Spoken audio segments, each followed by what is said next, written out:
Bueno, pues ya ven cómo se ha puesto este tema. Ahora va y resulta que esas personas que están defendiendo a los delincuentes, o que son delincuentes, o que son imputados por terrorismo, o que directamente, perdón por la expresión, pero ya que está tan popularmente aceptada, son chorizos. Porque Laura Borràs, cuando trocea determinado contrato para dárselo a un amigo, ¿qué consideramos que es? ¿Una luchadora por el separatismo? Bueno, Míriam Nogueras ha batido récord y directamente se ha puesto a sacar una lista y a empezar a marcar los que consideran que son los malos. Bueno, vamos a escucharlo, pero ya le adelanto, señora Míriam Nogueras, que evidentemente todos los que usted marque por ser supuestamente malos, vamos a pasar a considerarlos buenos. De hecho, es que ya son buenos y evidentemente tendrán nuestro respaldo, nuestro apoyo, nuestro cariño i nuestro agradecimiento. Però escuchémosla. Personatges obscurs com el coronel Baena, més conegut a les xarxes socials com Tácito, o com Pérez de los Cobos, els dos germans, el que és jutge i el que és policia. En col·laboració amb altres personatges com Marchena, còmplices de la politització de la policia i també de la justícia espanyola, juntament amb personatges indecents com Espejel, Lesmes, Llarena, Lamela i tants altres, en un país normal serien cessats i jutjats d'inmediat. Me han aludido a guardias civiles, han aludido a periodistas, han aludido a políticos, han aludido a jueces, Marchena, Llarena, han aludido al coronel Pérez de los Cobos. ¿Por qué? Porque decidió mantener determinada instrucción judicial en secreto, que es lo que tienes que hacer, especialmente cuando tienes la orden directa de la jueza, y no aceptó las presiones, intromisión, manoseo de un señor llamado Marlaska. Bien, vamos a hablar claro de toda esta historia. Míriam Nogueras. Míriam Nogueras es una persona que se enfunda 117.000 euros viviendo en Madrid, porque está tan oprimida, la persiguen tanto que ha decidido vivir aquí. Míriam Nogueras es una persona a la cual ha metido Pedro Sánchez en la Comisión de Secretos Oficiales. Sí, en la Comisión de Secretos Oficiales. Resulta que esta persona, que va contra la judicatura, contra la libertad de prensa, que va contra todo aquello que hace que una democracia sea una democracia y un Estado de Derecho, esta persona está siendo premiada y nada más y nada menos que la ha metido Pedro Sánchez en la comisión donde va a vigilar los secretos oficiales. ¿Qué secretos oficiales? Pues, por ejemplo, cómo se tuvo que espiar a quién. A todos ellos. ¿Por qué? Porque estaban conspirando contra el orden constitucional, la democracia, las libertades, los derechos, la unidad de España, etc. Los delincuentes son ellos, los no delincuentes son los del otro lado. Esta es la historia, esta es la historia. Por cierto, tiene fotografías Míriam Nogueras con Laura Borràs por todas partes. Laura Borràs, ¿qué le parece? Esta persona que se dedicaba a coger dinero público del Parlamento y troceaba los contratos para dárselos a un amigo. Una Gudari, ¿verdad? Una valiente luchadora por los derechos. Por cierto, todos los que están condenados en su partido, los prófugos que están fuera, etcétera, de esta alianza separatista, ¿qué le parecen? Porque todos ellos están o acusados o condenados de malversación, de llevarse el dinero de todo el mundo. ¿Para qué? Para construirse un estado paralelo donde, oh, qué casualidad, todos tienen unos cargazos de agárrate y no te menees. Esta es la historia, pero por lo visto para ella esto es ser un heroico luchador.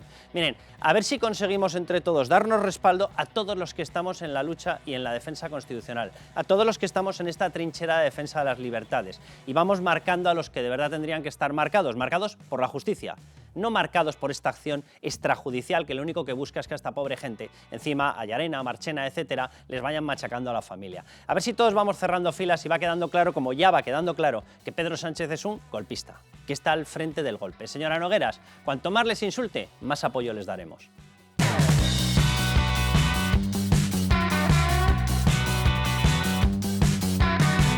Estamos sentando las bases de algo importante. Estamos sentando las bases del tipo de relación que queremos para España y para Marruecos en el presente y en el futuro. Unas relaciones, como ha dicho el jefe de Gobierno, basadas en la confianza, en el cumplimiento de lo acordado, en el respeto y en el diálogo permanente. Ya. Bueno, vamos a explicar uno de los asuntos más opacos, escondidos, escabrosos de todo el mandato de Pedro Sánchez. Anda, que no es decir, no vamos a hablar de lo que ya se ve. Acaba de regalar Pamplona, está regalando el país a trozos, a separatistas, a proetarras, a etarras, porque cuando llevas en un partido desde el año 1589 etarras no eres un partido proetarra, eres un partido de etarras. Bien, está regalando España, está haciendo de todo, vale. Pero hay una cuestión previa, el tema de Marruecos, y vamos a intentar explicarlo. ¿Qué pasó ahí? ¿Qué pasó con el famoso hackeo al móvil? No se lo hackearon solo a él, se lo hackearon también al ministro de Interior. Hombre, esto debería haber preocupado, ¿verdad? A la ministra de Defensa. A lo mejor deberían haberse preocupado, ¿no? Fue Moncloa la que directamente salió y apuntó hacia Marruecos. Bien, les vamos a explicar las relaciones comerciales, empresariales, de dinero, que estableció a través de determinada fundación de una universidad, el Africa Center de Lee University, su mujer. Esto también debería haber hecho saltar todas las alarmas, pero ahí no saltaba nada. Debía saltar, por lo visto, el dinero. Bueno, a partir de ahí, Begoña Gómez entró en contacto con una cosa que se llamaba APD Maroc. Ahí está, nada, una cosica de nada. Los 20.000 mayores ejecutivos y directivos de Marruecos. Marruecos, ¿vale? Para que tú en Marruecos estés en ese tipo de grupo, tienes que contar, evidentemente, con la venia de la monarquía, de Mohamed. Y si no, no estás. Y en medio de todo eso, en semejante pastel, entró la mujer del presidente. Se lo vamos a contar. Pero bueno, Raúl Vilas, ¿cómo estás? Bienvenido. ¿Qué tal, Carlos? Sandra, ¿cómo estás? Sandra León.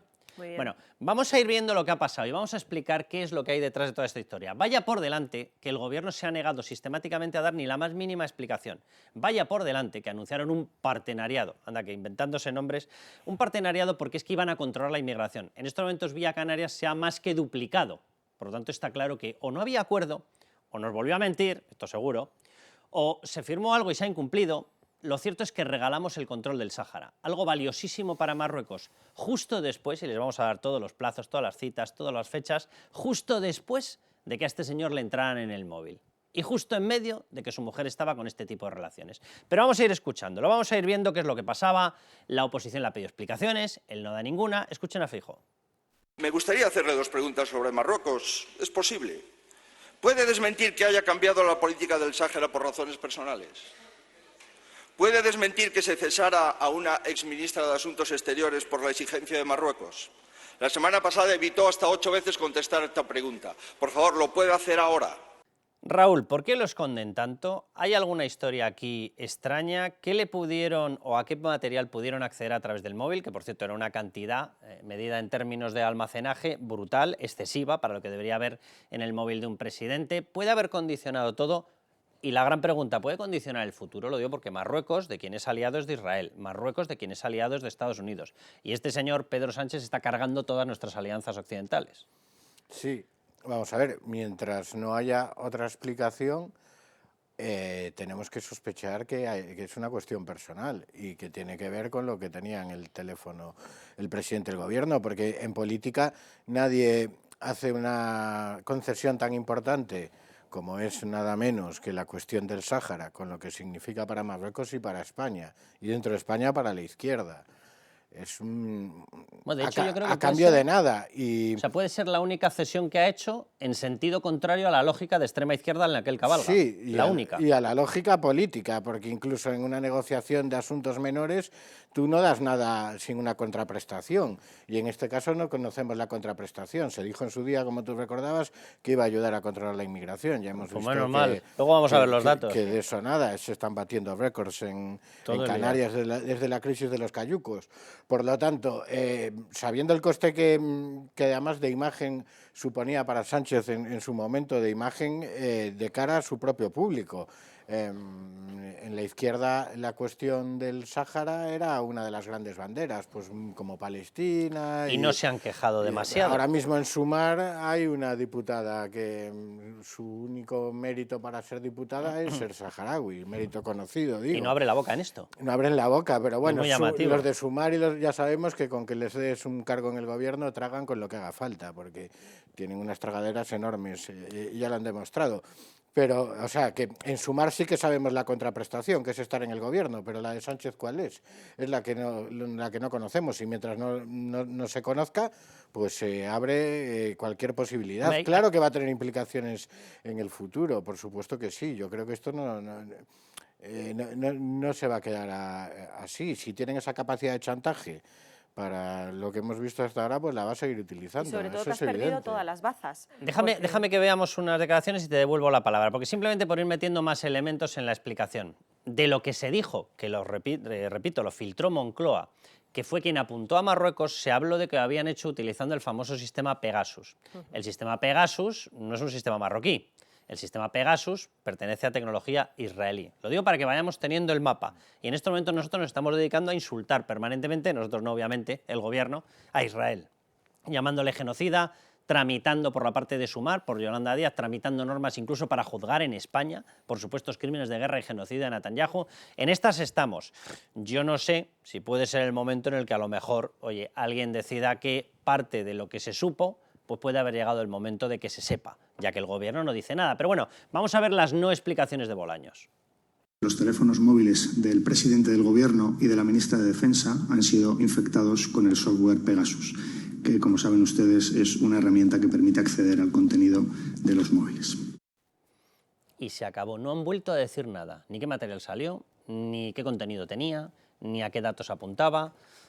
Una cosa curiosa, y en medio de todo eso se ha cambiado toda la política internacional, lo que decía Raúl. Por cierto, por el camino nos hemos jugado nuestro sistema de abastecimiento natural de gas natural, que venía de Argelia. De hecho, tenemos de los dos grandes gasoductos que tenemos, de los dos grandes tubos, el mayor lo seguimos teniendo cerrado. Es decir, de Argelia estamos recibiendo la mitad en medio de una crisis energética. Yo, vamos, hay una cosa que tengo clara y es que si algo nos ha enseñado Pedro Sánchez en todos estos años es que con él funciona a la perfección ese refrán de piensa mal y acertarás. De lo que no se habla, y no se está hablando de Marruecos, a lo que se le quita importancia, lo que se niega es precisamente de lo que más hay que preocuparse. Y creo que Marruecos es precisamente un caso perfecto y un ejemplo perfecto de esto. Lo hemos visto con Bildu. Se nos decía que no había nada, que no se hablaba del tema y esta semana hemos visto cómo se les ha entregado la alcaldía de Pamplona, ¿no? Bueno, pues con Marruecos yo creo que pasa lo mismo, no se habla de este tema y por eso precisamente tenemos que preocuparnos. Y hay un hecho que es incuestionable, que es que a raíz de esa filtración, de esos móviles, vamos, es que ahí cambió todo. Cambió todo, es que eso es incuestionable. Hasta ahora se había mantenido una política que en ese momento cambia, que se cambia la posición sobre el Sáhara y decía yo que nos quedamos sin bazas, porque ya les hemos dado todo lo que quería a Marruecos, con lo cual, ¿cómo vamos a gestionar Ceuta, Melilla, la inmigración? Es que ya nos tienen cogidos por todas partes, ¿no? Claro, nosotros necesitábamos mantenernos en el medio, en el fiel de la balanza, Eso es. para que Marruecos nos controlase la inmigración y nos diese información antiyihadista, y Argelia, que reclama también el Sáhara, lo reclaman los dos, este es el viejo conflicto que tienen, para que Argelia no nos cortase el suministro de gas. Bueno, hemos conseguido fastidiarla en las dos direcciones. Una cosa asombrosa y maravillosa. Pero bueno, vamos a ver cómo lo planteaba Pedro Sánchez y las explicaciones que daba. Evidentemente son mentira, pero ahora les vamos a exponer los datos reales y van a ver ustedes cómo la explicación era falsa, porque es que nada de lo que dice se ha cumplido. Escuchen. No podemos arrastrar conflictos del siglo pasado y por ello, en lo que respecta a una zona muy importante para España, como es el Sáhara Occidental, España apoya una solución política mutuamente aceptable en el marco de la Carta de Naciones Unidas y de las resoluciones del Consejo de Seguridad de Naciones Unidas. Vale, esta es la explicación esotérica barra Pedro Sánchez. Y ahora vamos a lo que ocurrió durante todo este tiempo. Atención, con las fechas, para que ustedes vayan juzgando si puede tener algo que ver o no puede tener nada que ver el hecho famoso de que la entrada en el móvil, a través del Pegasus, del sistema de hackeo y de espionaje Pegasus, le pudiesen sacar información con la cual hicieran cambiar la política internacional de España y en concreto las decisiones de Pedro Sánchez. Que hay que recordar que tomó esta decisión sin pasarlo ni por el partido, ni por el Consejo de Ministros del Gobierno, ni por el Parlamento español, cosa que yo, ya lo adelanto, tengo mis dudas más que severas de que este acto tenga validez como acto administrativo, porque no cuenta con respaldo de nada. O sea, este señor se levantó a lo dictador y decidió hacer, pues eso, una cacicada de las suyas. Pero bueno, vamos con la historia. Begoña Gómez ficha por el Africa Center. Atención, justo tras llegar Sánchez al poder. Era tan maravilloso el currículum de Begoña Gómez que tuvieron que esperar a que llegara Sánchez al poder, ¿vale? Él llega en la moción de censura mayo-junio de 2018 y en agosto del 18 descubren en el Africa Center del IE University el gran currículum que tiene. Hasta ese momento no se habían dado cuenta, claro, también era normal, ¿no? No tiene ni una carrera oficial, tiene una cosa extraña que se sacó por ahí en una especie de academia de estas que ponen en un garaje. Bueno, pues vale, ahí está, Begoña Gómez, agosto de 2018, se hace directamente con ese cargo, un cargo de directora en el Africa Center. Bien, punto 2. Begoña Gómez cierra desde el Africa Center un pacto estratégico. Este calificativo no es mío. Lo publicitaron directamente en el Africa Center, lo publicitaron como estratégico. ¿Y con quién? Con AP de Maroc. ¿Qué es AP de Maroc? Es la reunión de los 20.000 principales ejecutivos y directivos de Marruecos. Marruecos evidentemente no es una democracia. Por lo tanto, como no es una democracia, el que tiene el plácet para poder hacer negocios tiene que contar con el beneplácito del monarca, de Mohamed. Es decir, esas 20.000 personas yo creo que las podríamos calificar de las más influyentes de Marruecos, todas con negocios, muy bollantes. Bien, paso 3. El móvil de Sánchez, atención, es espiado en medio de todo esto. Mayo de 2021. Y Moncloa apunta a Marruecos, lo admite, lo denuncia públicamente, un año después, en mayo de 2002. ¿Y qué ocurrió entre mayo de 2001 y mayo de 2002? Sánchez entrega el control del Sáhara en marzo de 2022, en marzo de 2022. Es decir, entre el 21 y el 22 que ellos lo denuncian, casualmente sucedió esto. Es decir, quien le hubiese robado el contenido del móvil, evidentemente ya tenía la información y podía haber actuado con ello. Bien, a partir de ahí, ¿qué ha ocurrido? Y ahora vamos a ver los datos. Dice, bueno, lo explicó Pedro Sánchez, lo han escuchado ustedes, diciendo que esto iba a servir para tener un control de la inmigración muy superior. Muy superior, vamos a ver los datos, porque lo que ha venido ha sido una avalancha de inmigración. Estamos, vía Canarias, más que duplicándolo, más 134,8%. Si teníamos en el 22 15.000 personas, en este momento superamos las 35.000.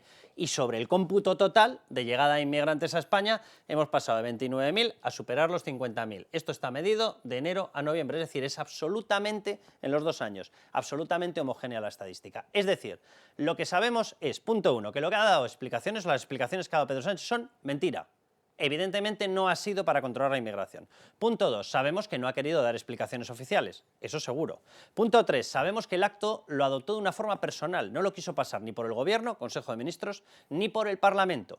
Y lo que sí sabemos, porque lo publicitó directamente el organismo donde trabajaba Begoña Gómez, su mujer, es que ella entró en medio de todo esto en contacto con los principales empresarios que contaban con el beneplácito del monarca.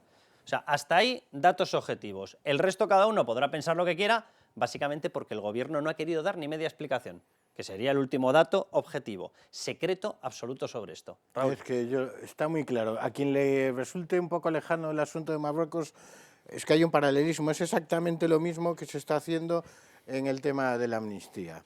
Ya, es verdad, ¿eh? O sea, se dice, vamos a solucionar un conflicto histórico. Hemos visto que Sánchez decía que lo hace para solucionar el conflicto histórico del Sáhara. Y lo hacemos eso, por el bien general, cuando en realidad todos sabemos que lo que está haciendo Sánchez es comprar los votos de Puigdemont a cambio de la impunidad. Pues aquí sabemos... también, o sea, si lo trasladas a la cuestión marroquí, sabemos que Sánchez está comprando, pero en este caso no sabemos exactamente lo que está comprando. Si el silencio... Efectivamente, ni porque solucionar el conflicto, vamos a ver, ¿quién se cree? Y lo de la inmigración no están los datos ahí. Ni no se ha conseguido, pero evidentemente no se ha conseguido. Evidentemente no se va a solucionar, pero es que es la misma trampa. Yo hago algo para beneficiarme personalmente, también lo oculto, pues eso, se lo oculto al partido, se lo oculto a la oposición, pues lo de la amnistía igual, hasta estaba Cerdán negociando y todavía lo negaban, etcétera. Ese es su modo de proceder. Insisto, la diferencia es que en el asunto de la amnistía sabemos el precio y aquí no. Bueno, aquí no lo sabemos, pero lo sabremos en algún momento. Y lo que sí ¿Tú que crees? Yo creo que sí, sinceramente. No sé cuándo, pero yo creo que al final todo cae por su propio peso. Pero aquí hay 3 posibilidades, ¿no? O sea, tú cambias esta posición histórica sobre el Sáhara por 3 razones posibles. Una, la que dice Pedro Sánchez, que para solucionar un conflicto histórico. Obviamente porque España cambie su posición, no ha cambiado absolutamente nada ni demás. Otra opción, ¿cuál es? Que haya sido para que Marruecos guarde silencio, que es la posición que podría apuntalar pues, el relato de los hechos que hemos hecho ahora mismo, ¿no? Sobre Marruecos él aseguró también que iba a conseguir que garantizase, que diera garantías de que Ceuta y Melilla no iban a ser vulneradas. Ahí voy. Y no han dejado de repetir que las reclaman desde claro, aquel momento. Y la última pata sería conseguir algo que nos beneficiase a España, que dejaran de meterse con el tema de Ceuta y Melilla, que se rebajase la presión migratoria, que se ha mejorado de todo eso. Porque lo único que hemos visto hasta ese momento es que todo sigue igual. Ceuta y Melilla siguen con su misma historia y el tema de la inmigración es de verdad tremendo. Y todavía no ha terminado el año. Raúl. Y evidentemente no puede ser solo para colocar a Begoña Gómez. No, porque estas cosas se hacen con eso, le das un poco de dinero a través de los fondos de cooperación y ya está. Aquí tiene que haber algo más gordo. No, aparte que sobre todo, vamos a ver, si hubo una colocación, si hubo obtención de dinero por parte de Begoña Gómez, si entró en negocios, cualquier persona medianamente sensata se da cuenta de que eso es una bomba de relojería política en España.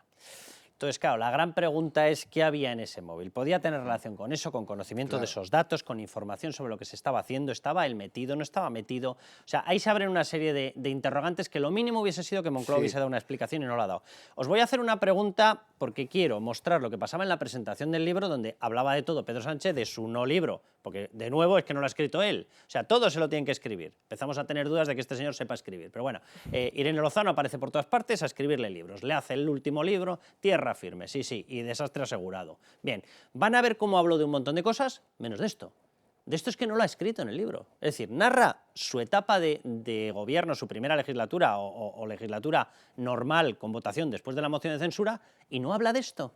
Cuando esto ha marcado la actividad parlamentaria por todas partes, es decir, lo vuelve a ocultar. Pero luego os voy a preguntar si vosotros pensáis que en caso de haber esa información, sé que es mucha hipótesis, pero en caso de haber esa información, de haberla sacado del móvil y de haber algo comprometido, si la tiene Marruecos o la puede tener alguien más. Lo digo teniendo en cuenta que el sistema era un sistema israelí, si lo puede tener alguien más. Pero bueno, antes de eso, vamos a hacer repaso. Hablaba de todo en la presentación del libro, menos de esto. Miren. No, que te digo que si tú tuvieras que ir a un programa de televisión, no tengo ninguna duda de que serían Supervivientes. ¿Pero eso dónde lo grabáis? Ahí en Honduras también. Lo hacéis en El Salvador, como tenemos un mediador. Venga, otro momento, que por lo visto no encontraba un sitio donde colgar el tema de Marruecos, fíjense. Que algunos y algunas hablan de que vamos a una dictadura. Generalmente lo dicen aquellos que no supieron o no vivieron en primera persona las consecuencias de una dictadura. Claro, no como tú, ¿verdad? Claro, que con tus 200 años has vivido ya unas cuantas. Vamos con el otro fragmento más. Podía hablar de cualquier cosa, menos de Marruecos. Hay un problema de pluralismo político en nuestro país, en los medios de comunicación. Y esto lo digo con todo el respeto, pero lo digo también con la conciencia de ver exactamente la descompensación y el desequilibrio que hay. Pues nada, y seguía. Tenía tiempo para ir marcando periodistas, medios de comunicación, etcétera, pero para hablar de lo que le han pedido 800 veces explicaciones, de eso nada. De Marruecos ni gota, del móvil ni gota, de Begoña Gómez ni gota. Bueno, Miguel Ángel Pérez, ¿cómo estás? Muy buenas, Carlos. Vamos a ver, vamos a explicar qué ha pasado, porque claro, esto se mezcló con una información porque fue la propia Moncloa la que dijo, esto ha sido Pegasus, a través del sistema Pegasus han entrado en el móvil de Pedro Sánchez. Por lo tanto, esto, en el momento en el que se judicializó, Miguel Ángel, va y resulta que entraron todos los espionajes lógicos, normales y obligatorios a los golpistas, pero entró también el famoso espionaje por haber utilizado el mismo sistema a Pedro Sánchez. ¿Qué información ha salido de ahí? ¿El gobierno ha permitido que sepamos qué pasaba? ¿El gobierno ha puesto obstáculos? ¿Se lo ha puesto fácil al juez? ¿Qué ha ocurrido? Pues Carlos, la verdad es que al final adelantamos en Libertad Digital lo que sucedió, porque el pasado mes de mayo publicábamos que el gobierno estaba dejando morir la investigación, una investigación que había iniciado el titular del Juzgado Central de Instrucción número 4 de la Audiencia Nacional, José Luis Calama, una investigación muy complicada en la que se había tomado incluso declaración a la que era directora del CNI, Paz Esteban, pero lo cierto era que habían remitido una comisión rogatoria a Israel solicitando pues información de la empresa propietaria de la aplicación Pegasus con el objetivo de seguir recabando y seguir avanzando en la investigación. Esta comisión rogatoria se envió una y otra vez a Israel, no se obtuvo respuesta y los investigadores lo que consideran es que el gobierno de Pedro Sánchez podría haber hecho algo para que Israel contestara. Obviamente ahora el contexto ha cambiado mucho de las relaciones de España con Israel, pero en ese momento sí que podía haber recurrido a la vía diplomática el gobierno de Pedro Sánchez, ¿Y no lo hizo? interesándose para que contestaran la comisión rogatoria que solicitaba el juez. ¿Y no se hizo? Esto no pasó.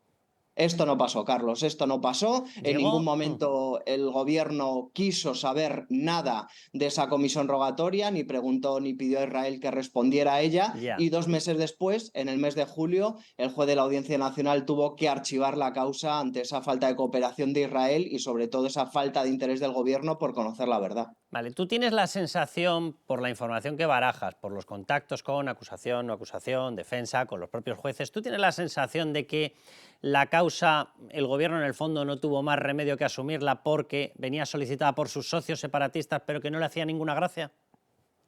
Obviamente, pues el caso Pegasus, Carlos, pues es una patata caliente, ¿no?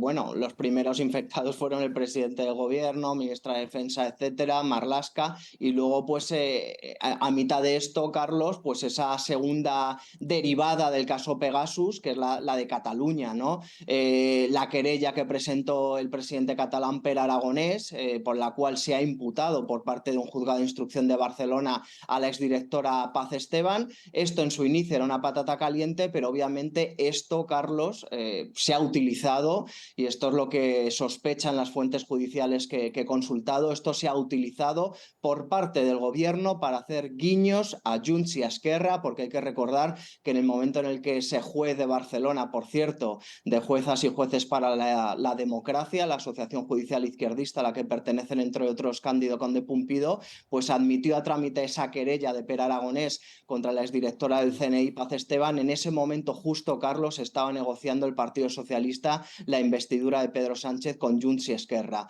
Por lo tanto, pues hubo ese tufillo de que esa imputación no era casual. Ya, te lo pregunto, vamos a ver, evidentemente el presidente del gobierno o el gobierno siempre podrían haber invocado, en caso de que se alumbrara de alguna manera o se conociera información de esos espionajes, podrían haber invocado la figura de secreto de Estado y haberlo tapado todo. Y no lo habríamos conocido, se habría tapado judicialmente, en el sumario, se habría quitado toda referencia, vale, pero claro, si tú sabes que a lo mejor pueden salir datos de la información que te han detectado dentro del móvil, o del contexto, o de si chequearon otros móviles, imaginémonos que se conociera que habían chequeado el suyo y el de Begoña Gómez. Claro, el tener que invocar el secreto de Estado políticamente es un poquito complicado, ¿no? Porque entonces ya estás diciendo que lo que había ahí era material delicado. Podemos pensar bien y pensar que es material delicado del Estado o pensar que es material delicado tuyo. Bueno, es que, Carlos, aquí ha habido dos actitudes del gobierno. El caso Pegasus de la Audiencia Nacional, que es el que afectaba a Pedro Sánchez, se ha querido tapar la verdad, que no avanzara la investigación. Y bueno, los investigadores lo que consideraban es que el Ejecutivo desde el primer momento, desde esa rueda de prensa, Félix Bolaños, lo que estaba haciendo era montando un paripé. Frente a esa actitud ante el caso Pegasus en la Audiencia Nacional, nos encontramos la actitud contraria del gobierno hacia el caso Pegasus, que es el que ha presentado la querella Pere Aragonés y que va contra la exdirectora del CNI, Paz Esteban. En ese caso, Carlos, se está llegando a que se reclame desde el propio juzgado de Barcelona un requerimiento al magistrado del Tribunal Supremo de la Sala Tercera, Pablo Lucas, que era el magistrado de enlace con el CNI, para que aclare que se investigó con la autorización del CNI utilizando la aplicación Pegasus. Obviamente, el magistrado no puede contestar a eso porque la ley se lo impide, pero como digo, el gobierno sí es proclive a esa investigación porque le interesa tener a sus socios de gobierno y de legislatura contentos. Miguel Ángel, muchísimas gracias. Pero vamos, traducido, en la parte de lo mismo que me interesa para mis socios separatistas, ahí sí que empujo. Pero en la parte en la que me pueden pillar ahí no empujo. Ahí contraigo. No. Bien. Muchas gracias, Miguel Ángel. Vente para acá que te esperamos en el siguiente bloque. Muy bien, hasta ahora, Carlos. Os hago la pregunta que os había hecho, quien se la ha hecho ha sido Santiago Abascal en el Congreso, se la hizo directamente a Pedro Sánchez, no referida a si se iban a conocer determinados datos o se podían conocer, pero sí diciendo, ¿lo piensa explicar alguna vez usted, teniendo en cuenta la repercusión de esto? Vamos a verlo. Nos podría decir si, tal y como hoy publica un periódico, cesó a la ministra de Asuntos Exteriores una semana después de que se lo pidiese Marruecos. Es decir, nos podría decir si Marruecos quita y pone ministros en España. También nos podría contestar por qué se perjudica y persigue a nuestra agricultura, prohibiendo trasvases, permitiendo que Marruecos multiplique sus exportaciones en detrimento de las nuestras o subvencionando incluso el acceso al agua en Marruecos. Bueno, rapidísimo, que nos hemos comido el tiempo. ¿Cómo lo veis? ¿Creéis que algo de la información podría acabar saliendo de lo que había en el móvil? Comentabas antes si solo lo tiene Marruecos. Yo lo dudo, quiero decir. Ya. Los servicios secretos marroquíes y la diplomacia marroquí es una de las mejores diplomacias del mundo. Tienen una red de contactos importante. Tú hablabas antes de aliados como Estados Unidos, Israel. Estados Unidos e Israel, desde luego, de forma clarísima. No sé si en este momento se ha compartido, pero que Marruecos podría compartirlo en cualquier momento por esa red internacional en la que se mueven tanto sus servicios secretos como su cuerpo diplomático, por supuesto que sí. La cuestión de ¿qué puede haber en el móvil? A mí eso me parece clave. ¿Personal o político de Estado? Yo creo que conociendo la trayectoria de Sánchez me sorprendería mucho que haya algo del ámbito público, político, de Estado con el que se le pueda chantajear. Porque es un hombre que no tiene ningún problema en cambiar de opinión, como dice él, o sea, en engañar a todo el mundo con la mayor desfachatez, pactar con Bildu a la vista de todos, asaltar instituciones. O sea, ¿qué más puede estar haciendo Sánchez que no se sepa para que le chantajeen? Por lo tanto, yo me inclino mucho más porque ahí hay cuestiones que afectan a lo personal. A lo personal, no sé si en temas de cuentas corrientes o en otro tipo de temas más turbios. Esa es mi sensación. Yo no sé si vamos a saber exactamente el qué, pero sí creo que en algún momento sabremos algo más de por qué este cambio en el gobierno, ¿no? Porque al final yo creo que Marruecos es a este conflicto lo que Puigdemont al tema de la amnistía. Cuando tú tienes enfrente a según qué personas, sabes que en algún momento pueden contar según qué cosas que te dejen mal. Entonces yo creo que probablemente sí que sabremos si ha habido un pacto y en qué sentido y para qué y por qué. Lo que no sé si sabremos es esos secretos que podría haber en ese móvil. Eso ya no lo tengo y que claro. Marruecos pone quitaministros está claro. Eso está clarísimo. El caso eso es evidente. Arias fue por el asunto del líder del Polisario. Eso lo sabemos todos. Y en cuanto a las consecuencias, que la gente piense, ¿cuáles son las consecuencias de ceder, por ejemplo, en el asunto de Cataluña y de la amnistía? Vamos a un referéndum, quiero decir, pues en el caso de Marruecos lo mismo, si cedes ante ellos, ¿están más a salvo Ceuta y Melilla o menos? Bueno, pues como mencionáis a Puigdemont y estamos de tema medio internacional, vamos a hablar de otra cuestión que ha vuelto a tener ya informes de la Guardia Civil, las relaciones entre Puigdemont, Junts, el entramado de financiación de Waterloo y ¿quién? Rusia, Moscú.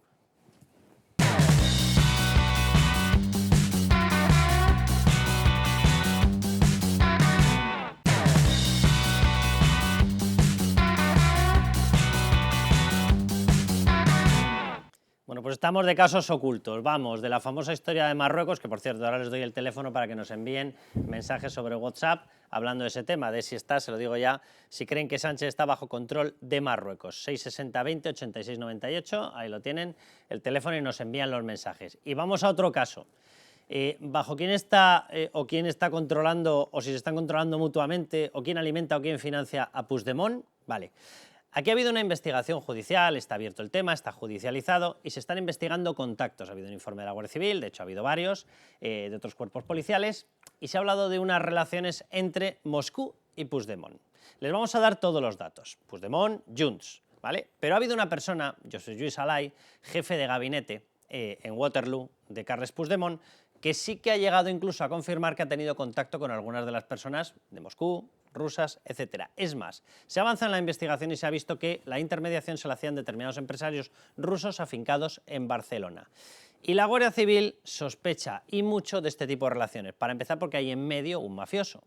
Y se habla de si les han podido dar dinero, si han podido financiar Waterloo o si han podido ayudarles efectivamente en el lanzamiento del 1 de octubre de 2017, el golpe separatista. Luego les damos todos los datos, incluso la información que sacó en aquel momento el CNI, porque los principales servidores utilizados para rebotar todas las informaciones donde España quedaba de pena, la policía quedaba de pena, España era poco menos que un país donde hay gente dentro que se les tortura y todo esto, qué casualidad los servidores eran unos venezolanos y otros rusos. ¿Vale?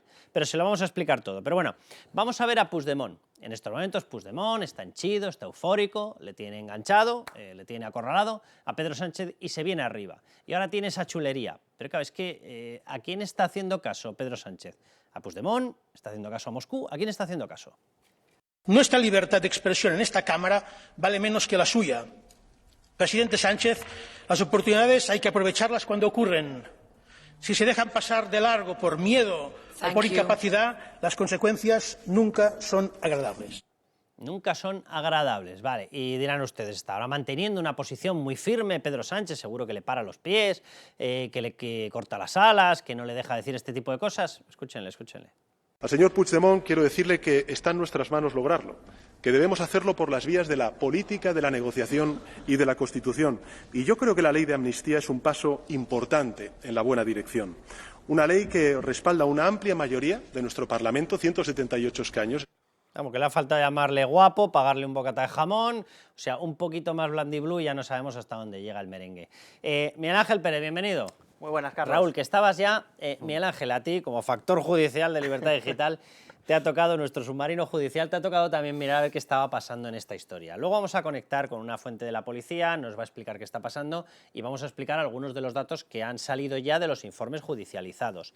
Pero aquí, ¿qué está pasando? Lo digo porque hay datos bastante evidentes de que Rusia tiene un interés, Putin tiene un interés en desestabilizar la Unión Europea, no en que se haya vuelto separatista catalán, obviamente, que le importa un soberano comino, pero sí tiene un interés en desestabilizar un determinado bloque, en este caso la Unión Europea, y parece que ha encontrado el punto débil a través del cual, con un caballo de Troya, colar un sistema desestabilizador potente. Parece que sí que hay relación obvia en materia de financiación, parece que sí que hay relación obvia con el tema de Waterloo. ¿Qué es lo que está pasando aquí, Miguel Ángel? Bueno, hay que recordar, Carlos, que nosotros ya hace 4 años en Libertad Digital publicamos que durante el 1O varios servicios de inteligencia extranjeros habían detectado espías rusos en los colegios. El objetivo era crear desinformación, que hubiera altercados, crear, pues desestabilizar España, Cataluña y por supuesto Europa, ¿no?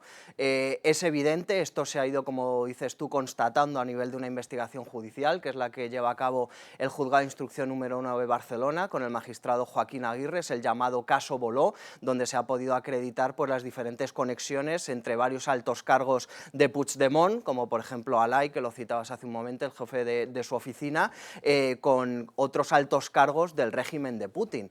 Pues precisamente, Carlos, ahora mismo este caso Boló, que lleva al juez Aguirre, que por cierto es el mismo instructor del caso Negreira, ahí lo dejo caer, pues este es uno de los casos que más importa ahora mismo a los independentistas catalanes, que quieren forzar para que esta ley de amnistía también pueda cubrir ese caso Boló, para dejar fuera efectivamente a Alay y que Alay pues, no pueda ser investigado en este caso Boló. ¿Qué es lo que sucede, Carlos? Pues que obviamente España forma parte de la Unión Europea y en Europa no iba a gustar...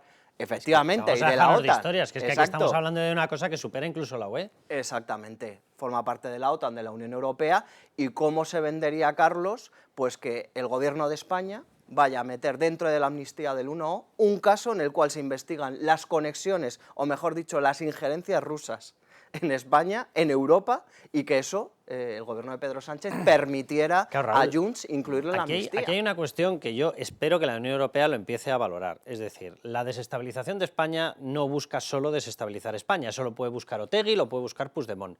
Pero evidentemente todos los que les están respaldando desde el Grupo de Puebla, desde Rusia, etcétera, lo que buscan es desestabilizar las democracias occidentales y en concreto la Unión Europea. Lo digo, a ver si alguno por ahí le empieza a llegar. Ya parece que está claro que a Weber le ha llegado la iluminación, a ver si al resto, von der Leyen y compañías, les empieza a llegar la iluminación, porque es evidente que si hay factores externos internacionales no es solo por España, es por la Unión Europea. Evidentemente, vamos a ver, ¿qué interés va a tener Rusia en Cataluña si no es desestabilizar la Unión Europea? Los butiflers les importan poco. Y claro que fue muy importante, porque a pesar de que en España las instituciones resistieron en su día, hubo especialmente la respuesta del rey en el famoso discurso de octubre y luego los tribunales de justicia, sí que en lo que fue el ámbito de la propaganda, de la comunicación internacional, por decisión, en mi opinión, y creo que coincidiremos todos, equivocada, del gobierno entonces de Mariano Rajoy, y en concreto de Soraya Sáenz de Santa María, que era la que gestionaba todo no eso, falta que lo digas, se decidió tener que el gobierno tuviese una actitud pasiva, o sea, vamos, ni siquiera se distribuyeron las imágenes que dejaban claro que la violencia venía de los separatistas, y ese hueco lo ocupó principalmente Russia Today, que es un medio de distribución de noticias de ruso, como su nombre indica, y eso ha debilitado la posición de España de cara al exterior, y debilita a España y debilita a la Unión Europea. Pero ojo, porque esto de que el lawfare sea un manto, lo que pretende que sea un manto de impunidad, que cualquier causa que afecte a un independentista, sea lo que sea, quede. Pero vamos a ver cómo meten este asunto en la ley de amnistía. No es fácil, ¿eh? Y nos consta que en la Unión Europea están muy pendientes, Maite Pagaza, eurodiputados, precisamente de esta cuestión.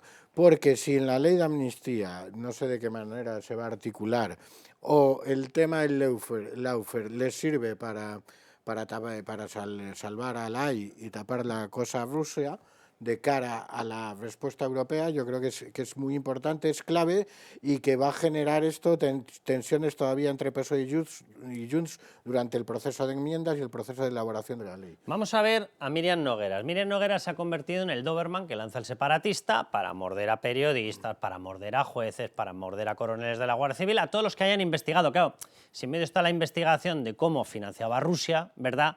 Pues claro, si por el camino los borramos y les atacamos, pues de esa manera conseguimos borrar todo. Pero como dice Raúl, es que cuidado que esto no es una cuestión estrictamente española, es una cuestión UE y es una cuestión incluso OTAN. Porque si tú permites o le das bula a este tipo de sistemas de desestabilización, ¿no va a ocurrir acto seguido en otra parte? Pues claro que ocurrirá. ¿O qué es el ataque de Rusia a Ucrania? Aparte de otras cuestiones. Es un intento de desestabilización del avance de protección vía OTAN y vía Unión Europea de un país llamado Ucrania. Bien, bueno, vamos a verlo. Vamos a ver cómo Míriam Nogueras se lanza directamente a la cabeza de determinada gente porque quieren quitarlos de en medio de esta investigación.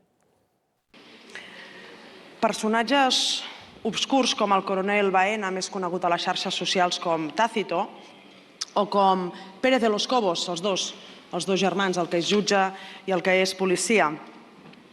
En col·laboració amb altres personatges com Marchena, còmplices de la politització de la policia i també de la justícia espanyola, juntament amb personatges indecents com Espejel, Lesmes, Llarena, Lamela i tants altres, en un país normal serien cessats i jutjats d'immediat.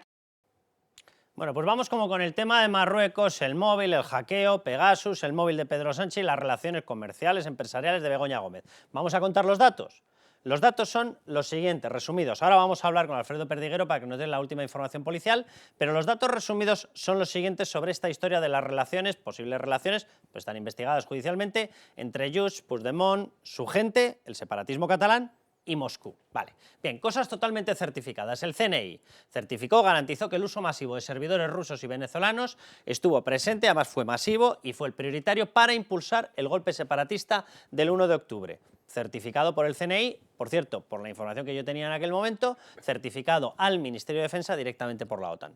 ¿Vale? Por tanto, dato objetivo número 1. 2. La Guardia Civil interceptó a Josep Lluís Alay, jefe de gabinete de Puigdemont, captando fondos del mafioso ruso, atención a esta historia, Zahari Kalasov. O sea, no estamos hablando de cosas menores. ¿Ustedes se reúnen habitualmente con mafiosos rusos? No, ¿verdad? ¿Algún jefe de gabinete de un político suele tener relaciones con este tipo de gente? No. ¿Para qué te sueles reunir con una persona de este estilo? Gran pregunta. ¿Y los mafiosos hacen donaciones filantrópicas a cambio de nada? Pues no. Claro, atención, dato 3. El objetivo del dinero parece que está claro, por lo menos eso mantiene la Guardia Civil, era mantener el mantenimiento, la financiación de la vivienda de Waterloo. ¿Por qué tienes interés en el mantenimiento de un líder separatista cuyo único objetivo es cargarse la unidad de España, la Constitución, el Estado de Derecho, es decir, generar la inestabilidad en uno de los grandes países de la Unión Europea? ¿Por qué tienes interés en hacerlo? Bien, hasta aquí datos objetivos. Vamos con la siguiente pantalla porque hay más. De lo que está diciendo en estos momentos, repito, CNI, OTAN, Guardia Civil, en un proceso que además está judicializado. 4. Las gestiones se hicieron, cuidado porque hay una red, por medio de empresarios rusos afincados en Barcelona. La Guardia Civil tiene los datos. Bien. Seguimos para bingo. La policía detuvo a Alay ya en 2020 como cerebro de la trama financiera del 1 de octubre y sospechaba ya en aquel momento, por eso lo investigó, del apoyo ruso y de los contactos con Rusia. Y sexto, el propio Alay reconoció, cuidado con esto, contactos con Rusia, pero acto seguido dijo, pero no son para conseguir dinero, que era para traerte, no sé, polvorones de la estepa, va a ser que no, ¿verdad? Me da que no es en Rusia. Bien, él certifica esos contactos, la policía lo tiene claro, le había investigado, lo llegó incluso a detener y los contactos están más que certificados incluso con mafiosos, ya ni siquiera con gente enviada, políticos y demás. Hasta aquí la información de lo que está dando de sí este caso, más lo que nos va a aportar Alfredo Perdiguero. Alfredo, no sé si te tengo ya por ahí, ¿cómo estás? Hola Carlos, buenos días. ¿Qué tal, Alfredo? ¿Qué información hay nueva de lo que está saliendo de investigación policial, Guardia Civil, etcétera, de las relaciones entre el entramado separatista, Junts, la gente de Puigdemont, porque hay más que Alay además, y todo el entramado Moscú? Bueno, pues tienes una de las personas que se juntó con Alay en Moscú con el mafioso y algún empresario más, Roque Fernández y Badiella. Este mes pasado de junio fue a la embajada de Rusia en Barcelona para un acto puntual del día de Moscú, del día ruso. Es decir, y este señor fue uno de los que fue a Moscú el 2019 con el jefe de gabinete de la mano derecha de Con Puigdemont. Alay. Este señor... Dime, Carlos. Con Alay digo, con Josep Lluís Alay. Justo, sí. Pero ese señor, el Roc Fernández, era el jefe de 2011 a 2021, el jefe de la propaganda y de la desinformación del proceso. O sea, por tanto, no es cualquiera. Es alguien de poder o con alguien con cargo en el partido. Sí, que lo lógico es pensar que si se iba a reunir con gente rusa y su cometido era ese, digo yo que el apoyo o el apoyo financiero o el respaldo que le diesen sería para esa labor, para la de desinformación, digo yo. Así es, por eso digo que te he dicho que fue el responsable de la propaganda y de la desinformación del proceso.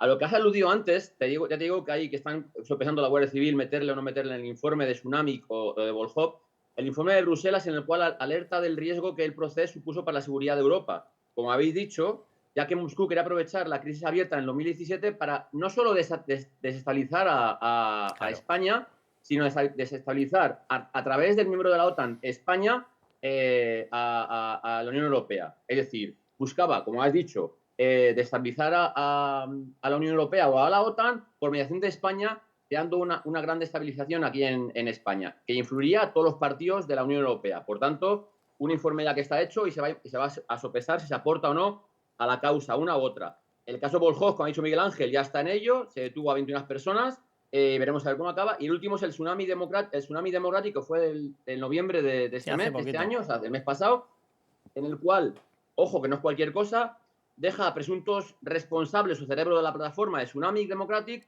al filo de la imputación por terrorismo. Hay que recordar, Carlos, que el artículo 573, que se modificó en el 2015, conceptúa expresamente este tipo de delito por querer perturbar el orden constitucional y generar una situación de crisis generalizada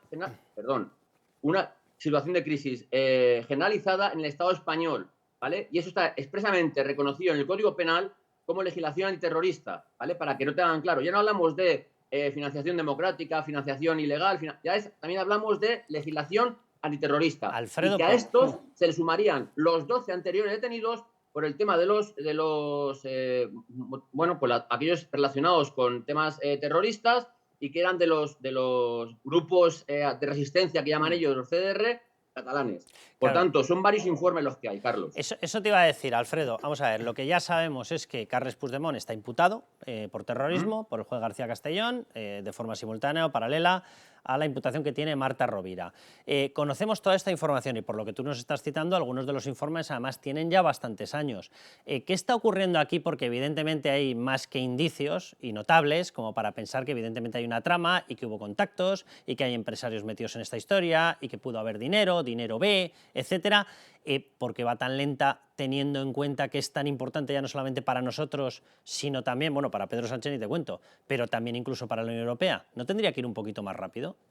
Es que hay demasiada gente, demasiadas grabaciones y demasiada gente participa. Yo te digo, del informe de Volhov que ha dicho Miguel Ángel, se pincharon el teléfono a 18 personas y como consecuencia del análisis de todas esas conversaciones es a lo que se llegó a los 21 detenidos. En este caso del informe Tsunami, que ya digo que es de noviembre de este año, del mes pasado, afecta a mensajes de Marta Rovira con cabecillas de las protestas contra la sentencia del 1 de octubre, Marta Rovira, secretaria general de Esquerra, y que evidencian que el grupo quería perturbar el orden constitucional y generar la situación de crisis. Es decir, por eso que hay demasiada gente, demasiados nexos o brazos, como quieras decirlo, y que al final lo que conlleva es que hay que dejar claro al juez de que esta persona ha hecho esto y es responsable de esto. No vale con especular, Carlos. Hay que dejarlo claro quién es responsable de qué. Por eso el señor Puigdemont está tiene mucho interés en que el señor Alay se le quite de las dos investigaciones, de Volhov y de la de Tsunami. Alfredo, muchísimas gracias por todos estos datos. Un abrazo muy fuerte. A ti, como siempre. Gracias, Carlos. Bueno, vamos a coger un poquito de aire. Yéndonos a Bancamar, volvemos y le damos el chimpún a esta historia. Bancamar, nuestra solvencia, su tranquilidad. Patrocina este espacio. Bueno, pues vámonos ya, como cada semana que así cogemos un poquito de oxígeno. Con Bancamar, el banco más solvente de España, para que sus expertos nos orienten sobre las mejores opciones que tenemos los ahorradores en estos momentos para conseguir sacarle algo de rentabilidad al dinero. Bueno, vamos a hablar con Vicente Jávega, subdirector general adjunto de Bancamar y responsable de banca personal. Bancamar ha puesto en marcha su centro de banca personal, que está sirviendo de acelerador de la transformación digital de todo el banco. Pero, ¿qué es este centro? ¿Qué servicios da? Vamos a verlo. Hola Carlos, efectivamente el centro de banca personal es un centro que da respuesta a todos aquellos clientes que nos pedían una oferta omnicanal más completa. En Bancamar tenemos claro que queremos estar en la vanguardia de la digitalización, pero también tenemos claro que no queríamos perder nuestra esencia, esa parte de asesoramiento de lo que tenemos y lo que hacemos hoy en oficinas. Por lo tanto, desde el centro de banca personal de gestión remota, lo que hacemos es ofrecer ese servicio de asesoramiento a través de gestores especializados, muy experimentados, llevan una media de 20 años en Bancamar con nosotros, ofreciendo productos y sabiendo cuál es la estrategia de nuestra entidad.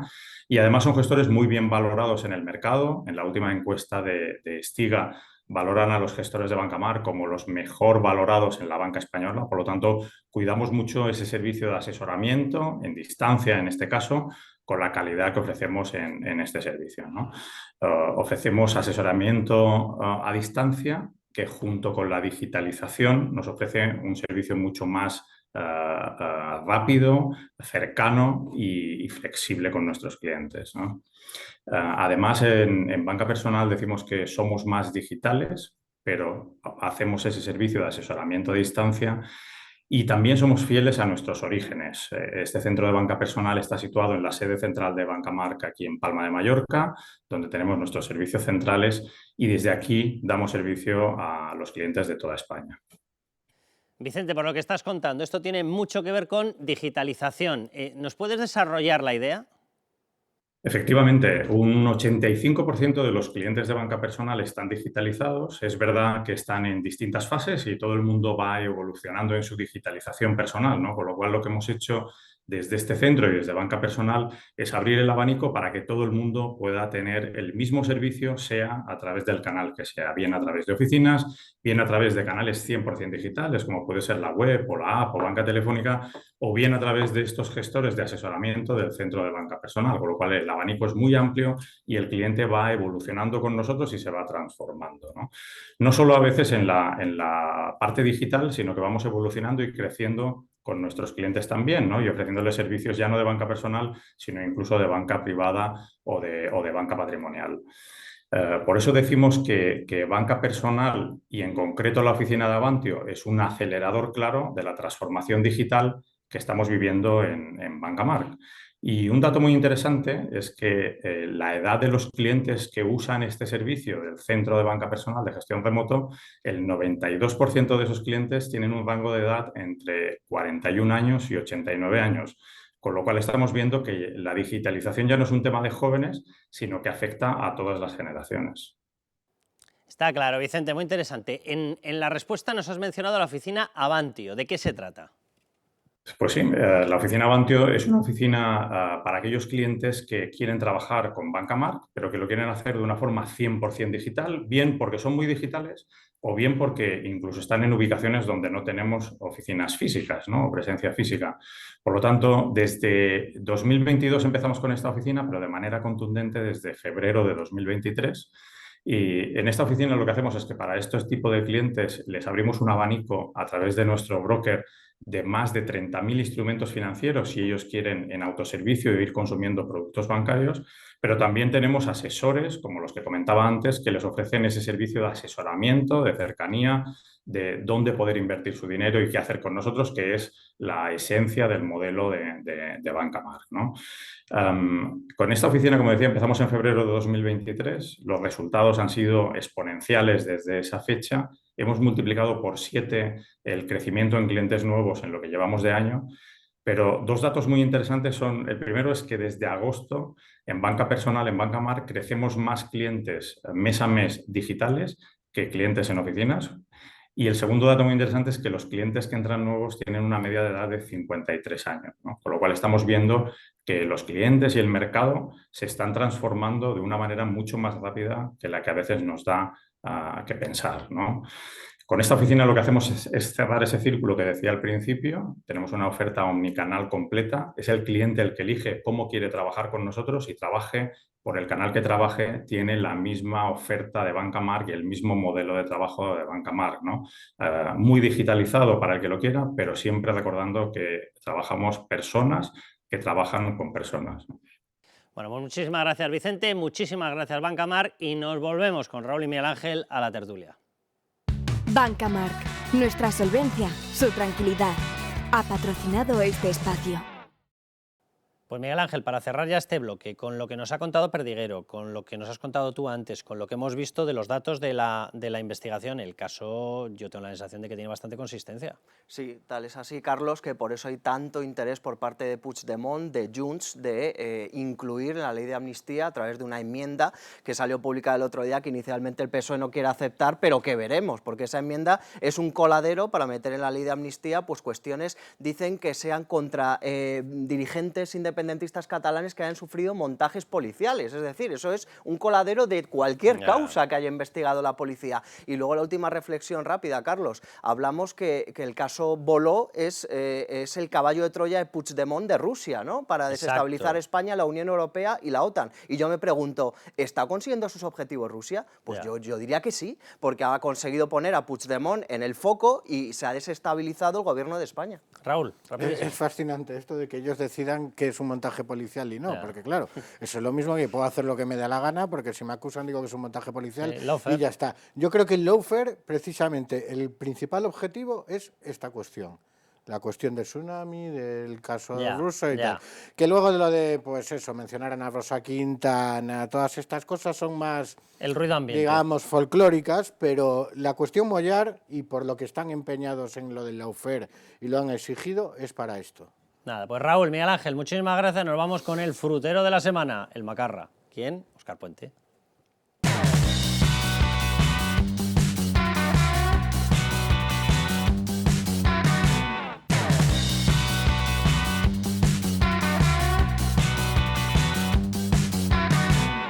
Y cuando hablamos de movilidad sostenible, pensemos que la movilidad sostenible, sana y segura es fundamentalmente una movilidad femenina. ¿Quién se mueve en las ciudades de forma sana, sostenible y segura? Las mujeres. Ahí queda eso. Intelectualidades de fruteros. Bueno, premio frutero de la semana a Óscar Puente, el hombre que es capaz, en mitad de una crisis en la que están los trenes descarrilando en cercanías en Madrid, responsabilidad suya, competencia suya, objetivo nacional, inversión nacional, ¿qué hace? Se dedica a bloquear al alcalde, a los concejales afectados, así no os escucho, pero por el camino tiene reflexiones así muy sesudas sobre la movilidad sostenible femenina. Un día nos lo explica, ¿vale? No sabemos si está pensando usted en sí mismo, claro, y usted debe hacer una movilidad, pues como el uso del Twitter que tiene, ¿no? Pero bueno, un día nos lo explica. Bueno, Sandra León, Luis Fernando Quintero, ¿cómo estáis? ¿Qué tal, Carlos? Bueno, vamos a ir viendo el repaso a este señor, que vamos a ver ya, de hecho, alguna de las proezas, porque se ha dedicado, vamos a ver, lo que está pasando con el tren de cercanías no es una cosa exclusiva de Madrid, falta inversión por todas partes, se ha destinado al AVE, porque qué bien vendía políticamente, te he puesto en el pueblo el AVE, ya, pero es que el AVE es de alta velocidad, entonces si lo vas parando en cada pueblo, vaya que resulta que es complicado que coja alta velocidad, ¿verdad? Porque parece un patinete. Bueno, pues eso hemos hecho en España, así de ridículos estamos. Bien, resultado, el tren de cercanías vendido. Nosotros tenemos problemas en Madrid, tienen problemas en todas partes, ni les cuesta en Castilla-La Mancha, en Extremadura y demás. Es un espanto. ¿Qué ha hecho? Negarlo todo, cachondearse. Ha habido en uno de los accidentes 3 personas que tuvieron que ser trasladadas a hospital, 2 atendidas allí por el SAMUR con contusiones, pero por lo visto el descarrilamiento no le preocupa a este señor, Luis Fernando. No, no le preocupa en absoluto y bueno, y demuestra un poco la miseria moral que adorna al personaje. En este caso, aprovechando la polémica que le afecta a él directamente como responsable político para cargar contra la oposición, que es para lo único que le han puesto y lo demuestra todos los días, y por otro lado no dando solución a un problema en el que a mí me gustaría llamar la atención que parece que todo el problema tiene que ver con la inversión, pero la inversión por sí misma no soluciona los problemas, tienes que gestionar, tienes que hacer que cada euro que destinas a mejorar un servicio como pueda ser el de Renfe o el de cercanías esté bien destinado, se utilice de la manera correcta y no que pase lo que pasó con aquellos trenes que no cabían por las vías o por los túneles en los que tenían que ir. Cantabria, Asturias... Que eso no era un problema de inversión, la inversión estaba, el proyecto estaba, la ejecución estaba hecha, pero estaba mal hecha. Hay que hacer las cosas bien. Claro, hay que hacer las cosas bien, pero el señor Puente no parece tener ninguna intención de hacer las cosas bien ni de mejorar la inversión, sino de aprovechar que se habla de cercanías para cargar contra, en este caso, la señora Ayuso, además con un argumento que clama al cielo, que es: yo no me voy a reunir con el consejero de Transportes. Yo aquí con la única con la que pienso hablar es con Isabel Díaz Ayuso, que dan ganas de decir, hombre, a ver, si te pones en Tiene esos ganas términos... de selfie, sí. Hombre, claro, Está necesitado de popularidad aquí el hombre. Ser Claro, protagonista. claro, no había caído yo, pero porque, claro, Isabel Díaz Ayuso es mujer y, por lo tanto, es más sostenible. Claro, aparca mejor, ¿no? Claro, la movilidad sostenible, yo de verdad... A ver, Sandra. lo de este señor es de verdad tremendo. Ya lo dijimos en su día cuando defendió el discurso del Partido Socialista en el debate de investidura de Feijóo, y bueno, pues yo creo que lo que ha demostrado en estos primeros días de mandato es pues, que su personalidad y que lo que dijimos entonces se ha cumplido en delillo, que es camorrista, que es ordinario, que es, o sea, y por decirlo finamente, vamos. Bueno, es tremendo. Y lo de bloquear a gente, de verdad, no vemos la gravedad del asunto. Ya. Un señor que está bloqueando a cargos públicos, o sea, ya no a un ciudadano anónimo, a cargos públicos, y además no porque le hayan insultado, que él sí ha insultado, pero a él no le han llamado en Twitter desequilibrado mental, ni le han dicho que es un mierda, como él dijo a Toni Cantó en su día, etcétera, etcétera. No, les ha bloqueado por exigirle que haga su trabajo, que gestione bien y que solucione un problema que tienen los ciudadanos. Es que es de verdad, es terrible. Bueno, vamos a verle en acción al macarra de Óscar Puente. Intervención ordenada obviamente por Pedro Sánchez y acaba llamando corrupto a todo el PP. Escúchenle. No se podía esperar otra cosa, siendo como es un pata negra de este PP, del PP más rancio de su historia, que ya es decir, forma parte usted del PP de Galicia, esa gran familia retratada en Fariña. Y tan ancho que se quedó, que fue la única intervención, de eso nada, escuchen. Ha hablado también el señor Feijóo de crear un delito, no, de agravar el delito de malversación. Tenga cuidado, señor Feijóo, no vayan a sufrir ustedes unas cuantas bajas en sus filas con ese agravante. Tengan cuidado. Y así ancho se quedó, pero ¿son las únicas cosas que ha hecho este señor? Yo quiero recordar un mensaje cuando empezó a tener popularidad Isabel Díaz Ayuso, cuando ya era presidenta de la Comunidad de Madrid, y uno de los mensajes que este señor lanzó, este macarra, fue directamente el que van a ver. Y en ese mensaje de lo que hablaba era de desequilibrada mental. Hablaba de impresentable, la descalificaba por todas partes. Vamos a ver, hay insultos que no son ni medianamente normales, hay insultos que son inadmisibles en cualquier persona. En aquel momento yo creo que este señor Óscar Puente era alcalde de Valladolid. Tú no puedes lanzar este tipo de cuestiones. Ahora lo que decía Sandra, encima las lanzas cuando los cargos a los cuales estás tú directamente desconectando, incomunicando, son cargos con los que tienes que tener una coordinación. Pero miren el mensaje, porque claro, es que era de traca. Conviene recordar, decía, que a esta impresentable la mantiene Ciudadanos en el poder. Hablaba. Es decir, esto era en referencia a Ayuso. Antes el mando único solo servía para imponer. Ahora reclama el mando único, incompetente y de dudoso equilibrio mental. Es un peligro para la Comunidad de Madrid y por ende para las comunidades que la rodean. ¿Este señor es psiquiatra o se ha perdido él en la psiquiatría? O sea, luego a él le molestará que digan cosas suyas, pero esto es tremendo.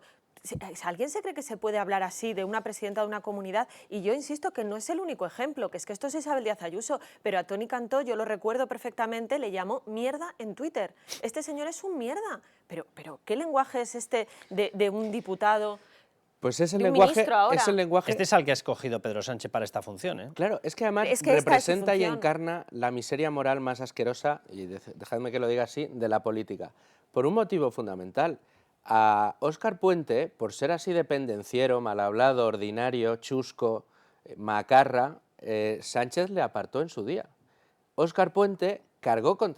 Óscar Puente, o sea, el Doberman de Pedro Sánchez para el Congreso, le apartó el señor Sánchez, y Óscar Puente criticó a Sánchez precisamente por su estrategia con los golpistas y con Batasuna. Le criticó públicamente, parecía que no había puentes entre ambos.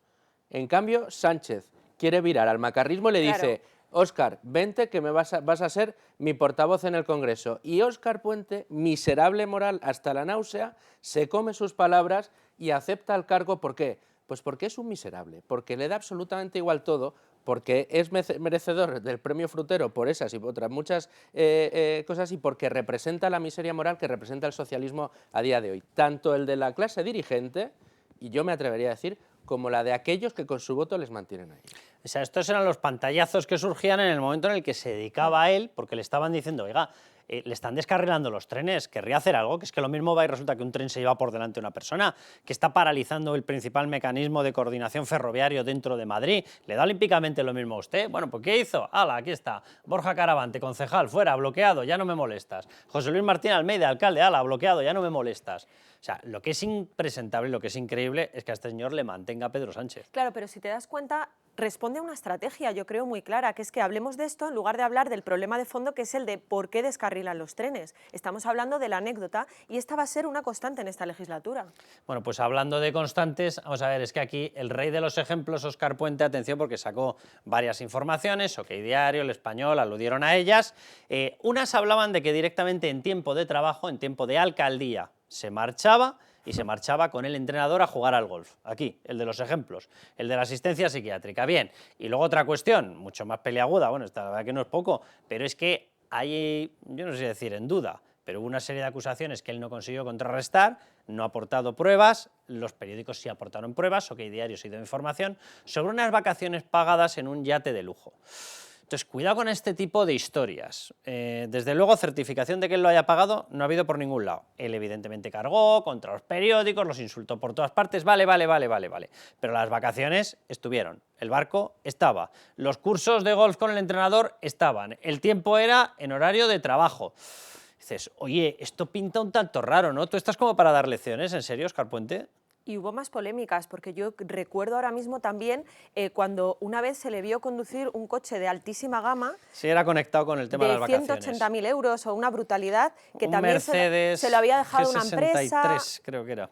Sí, Yo un cochazo, no lo muchísimo sé, pero cuidado. sé que era un cochazo de un dineral tremendo y que se lo había dejado una empresa a la que le había hecho determinadas concesiones. O sea, que es que no solo es una persona ¿No que... te dejan a ti coches de lujo?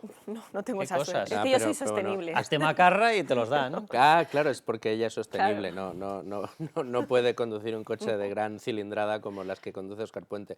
Pero ya no solo todo lo que estáis contando, sino que la fórmula que utiliza siempre Óscar Puente por sistema y desde hace años, y es la que ahora está explotando porque es para lo que le han puesto, es el utilizar cualquier argumento y el contrario, es decir, a mí me acusáis de irme a jugar al golf, no, los que jugáis al golf sois vosotros, tal. él y tú más. Yo me he ido en un yate, no, el que se fue en un yate fue usted con Marcial Dorado, Sí. y ya está, y se queda tan ancho. Y tanto Pedro Sánchez como Óscar Puente, como todo el Partido Socialista, se fuma un puro, le da absolutamente lo mismo y reflejan esa miseria moral de la que yo hablaba, que es: me da igual todo, yo aquí estoy para imponerme y para decir que vosotros no podéis gobernar porque sois la derecha. Y punto, no hay más argumentos. Vamos a poner otro fragmento más, recordarán parte de esta historia porque él estaba en un tren, era en mitad de la sesión de investidura, estaban ya con la amnistía, con blanquear, ya no a etarras, que ya no les queda uno por blanquear, con blanquear a los golpistas. Bueno, total que una persona en el vagón del tren le increpa, oiga, dígame por qué están haciendo esto, dígame. Bueno, oye, independientemente de que le increpen eso, pero es que lo cargó contra una mujer que le estaba grabando, le obligó a dejar de grabar, etcétera, etcétera. Pero bueno, antes de eso déjenme que les recuerde que veamos ese fragmento. La pregunta que estamos haciendo a todo el mundo: ¿cree que Sánchez está bajo control de Marruecos? ¿Vale? El teléfono para enviarnos WhatsApps, 660 20 86 98. Y les leo algunas de las contestaciones que nos dieron sobre la pregunta de la semana pasada. ¿Conseguirá Sánchez imponer su amnistía? José Luis, Pedro Sánchez conseguirá llevarla adelante. Es una batalla perdida. Yo sinceramente les trasladaría un poco más de ánimo. Él lo va a sacar, pero yo estoy convencido que sí que se la vamos a conseguir tumbar. Bueno, Alejandro, es un error pensar que por tener la mayoría parlamentaria puede hacer lo que quiera, ¿cuál dictador? Mónica, la única esperanza que queda es Europa, porque en España estamos atados de pies y manos, tiene toda la razón. Se llama Cándido Conde Pumpido. Bueno, vamos a ver ese fragmento y juzguen ustedes. Sí, vamos a hablar con la interventora, está hablando compañera con la interventora para ver cómo lo gestionamos de la mejor manera posible. Sí, sí. No llegamos nadie a trabajar. Sí, sí. Está solucionada de la mejor manera posible. ¿Quiere usted dejar de grabarme? ¿Quiere usted dejar de grabarme?